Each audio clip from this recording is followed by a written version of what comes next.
वो लोग हैं जिन्हें देश के सामर्थ्य पर विश्वास नहीं। इन लोगों को देश के परिश्रम पर विश्वास नहीं है, देश के पराक्रम पर विश्वास नहीं है। कुछ दिन पहले मैंने कहा था कि हमारी सरकार के अगले टर्म में तीसरे टर्म में भारत दुनिया की तीसरी टॉप अर्थव्यवस्था बनेगा।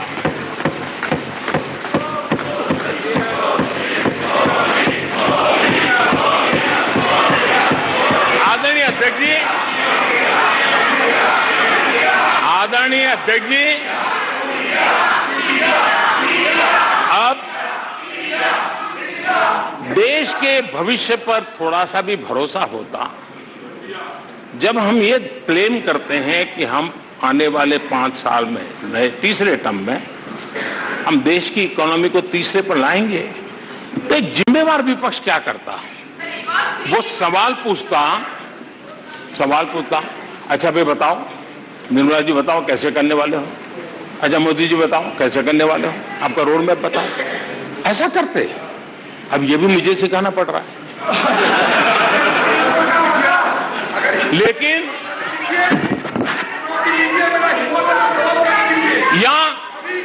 या वो कुछ सुझाव दे सकते थे, ये कुछ सुझाव दे सकते थे,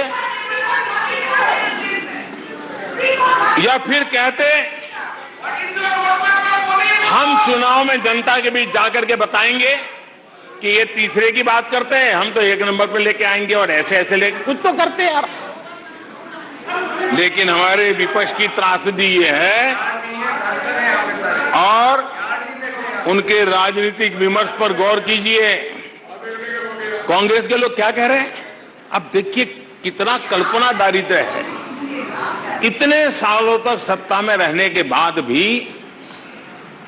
क्या अनुभवताहीन बातें सुनने को मिल रही है जी। क्या कहते हैं ये कहते हैं इसकी लक्ष्य तक पहुंचने कुछ करने की जरूरत नहीं, ऐसे ही होने वाला है तीसरे नंबर पे। बताओ, मुझे लगता है कि इसी सोच के कारण वो सोते रहे इतने सालों तक, तो अपने आप होने वाला है।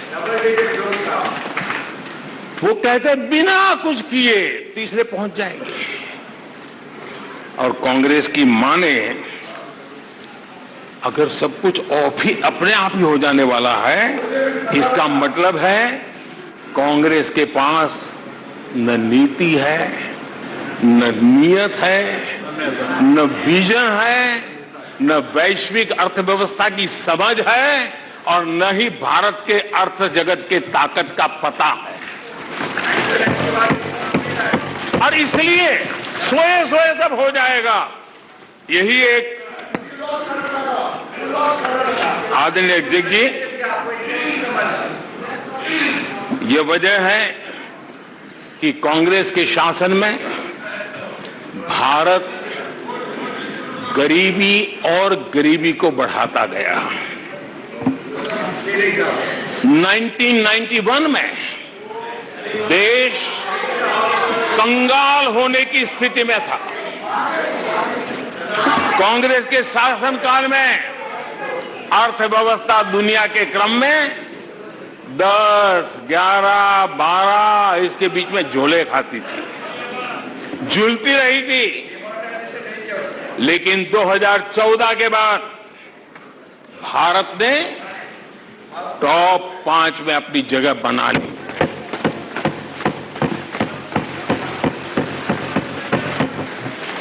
कांग्रेस के लोगों को लगता होगा कि ये कोई जादू से लकड़ी से हुआ है, लेकिन मैं आज सदन को बताना चाहता हूं माननीय अध्यक्ष, रिफॉर्म, परफॉर्म एंड ट्रांसफॉर्म एक निश्चित आयोजन, प्लानिंग और कठोर परिश्रम की पराकाष्ठा,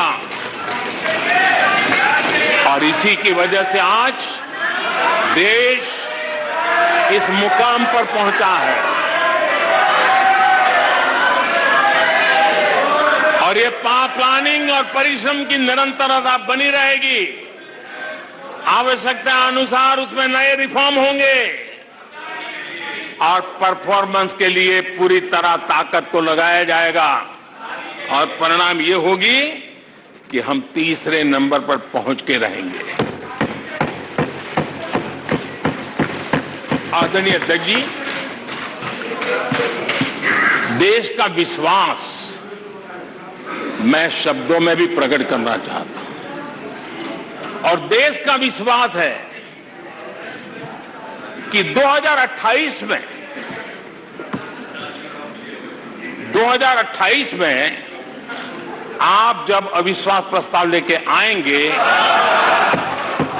तब ये देश पहले 3 में होगा। ये देश का विश्वास है।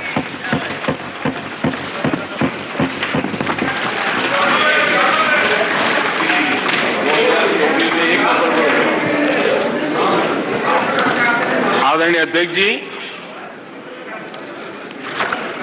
हमारे विपक्ष के मित्रों के फितरत में ही अविश्वास भरा पड़ा है। हमने लाल किले से स्वच्छ भारत अभियान का आह्वान किया, लेकिन उन्होंने हमेशा अविश्वास जताया। कैसे हो सकता है? तो गांधी जी भी आके गए, करके कह के गए, क्या हुआ? अब स्वच्छता कैसे हो सकती है? अविश्वास से भरी हुई इनकी सोच है। हमने मां बेटी को खुले में शौच से मुक्त करने के लिए, उस मजबूरी से मुक्त होने के लिए शौचालय जैसी जरूरत पर जोर दिया और तब ये कहना क्या लाल किले से ऐसे विषय बोले जाते हैं क्या? क्या ये देश की प्राथमिकता होती है क्या? हमने जब जन धन खाते खोलने की बात की तब भी यही बात निराशा की। क्या होता है जन धन खाता? उनके हाथ में पैसे कहां है? उनका जेब में क्या पड़ा है? क्या लेके आएंगे? क्या करेंगे? हमने योग की बात की, हमने आयुर्वेद की बात की, हमने उसको बढ़ावा देने की बात की, तो उसका भी मखौल उड़ाया गया। हमने स्टार्टअप इंडिया की चर्चा की तो उन्होंने उसके लिए भी निराशा फैलाई। स्टार्टअप तो कुछ हो ही नहीं सकता है। हमने डिजिटल इंडिया की बात कही तो बड़े बड़े विद्वान लोगों ने क्या भाषण किए। हिंदुस्तान के लोग तो अनपढ़ है, हिंदुस्तान के मोबाइल चलाना भी नहीं आता है, हिंदुस्तान के लोग कहां से डिजिटल करेंगे। आज डिजिटल इंडिया देश आगे है। हमने मेक इन इंडिया की बात कही, जहां गए वहां मेक इन इंडिया का मजाक उड़ाया, जहां गए वहां मेक इन इंडिया का मजाक उड़ाया। आदरणीय अध्यक्ष जी,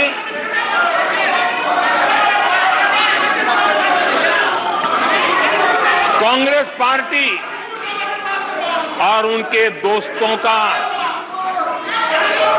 इतिहास रहा है कि उन्हें भारत पर, भारत के सामर्थ्य पर कभी भी भरोसा नहीं रहा है।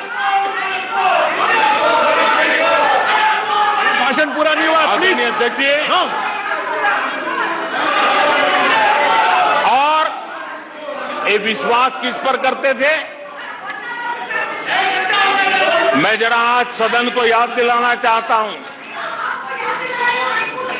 पाकिस्तान सीमा पर हमले करता था, हमारे यहां आए दिन आतंकवादी भेजा जाता था और उसके बाद पाकिस्तान हाथ ऊपर करके मुकर जाता था, भाग जाता था, बोले हमारी तो कोई जिम्मेवारी नहीं है, कोई जिम्मा लेने को तैयार नहीं होता था।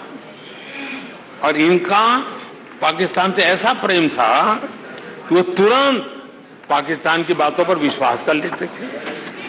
पाकिस्तान कहता था कि आतंकी हमले होते रहेंगे और बातचीत भी होती रहेगी। इन्हें यहां तक कहते भाई पाकिस्तान कह रहा है तो सही कहता होगा, ये इनकी सोच नहीं है।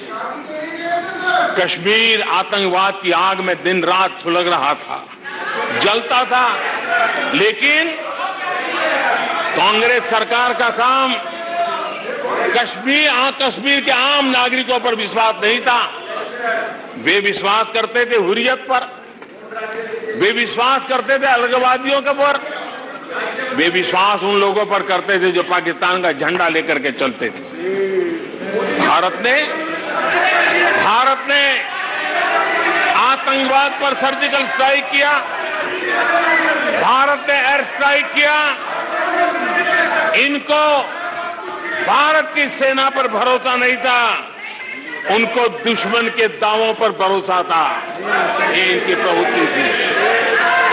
अध्यक्ष महोदय, आज दुनिया में कोई भी भारत के लिए अपशब्द बोलता है तो इन्हें उस पर तुरंत विश्वास हो जाता है, तुरंत उसको कैच कर लेते हैं। ऐसा मैग्नेटिक पावर है कि भारत खिलाफ हर चीजें वो तुरंत पकड़ लेते हैं। जैसे कोई विदेशी एजेंसी कहती है कि भुखमरी का सामना कर रहा कई देश भारत से बेहतर है, ऐसा झूठी बात आएगी तो भी पकड़ लेते और हिंदुस्तान में प्रचार करना शुरू कर देते, प्रेस कॉन्फ्रेंस कर देते हैं। भारत को बदनाम करने में क्या मजा आता है। दुनिया में कोई भी ऐसी बेतुकी बातों को मिट्टी के ढेले जैसी जिसकी कीमत ना हो, ऐसी बातों को तवज्जो देना ये कांग्रेस की फितरत रही है और तुरंत उसका भारत में एम्पलीफाई करना, प्रचार करना पूरी इकोसिस्टम लग जाती है। कोरोना में की महामारी आई, भारत के वैज्ञानिकों ने मेड इन इंडिया वैक्सीन बनाया। उन्हें भारत के वैक्सीन पर भरोसा नहीं, उनको भारत के वैक्सीन पर भरोसा नहीं, विदेशी वैक्सीन पर भरोसा, ये इनकी सोच रही। आदरणीय अध्यक्ष जी,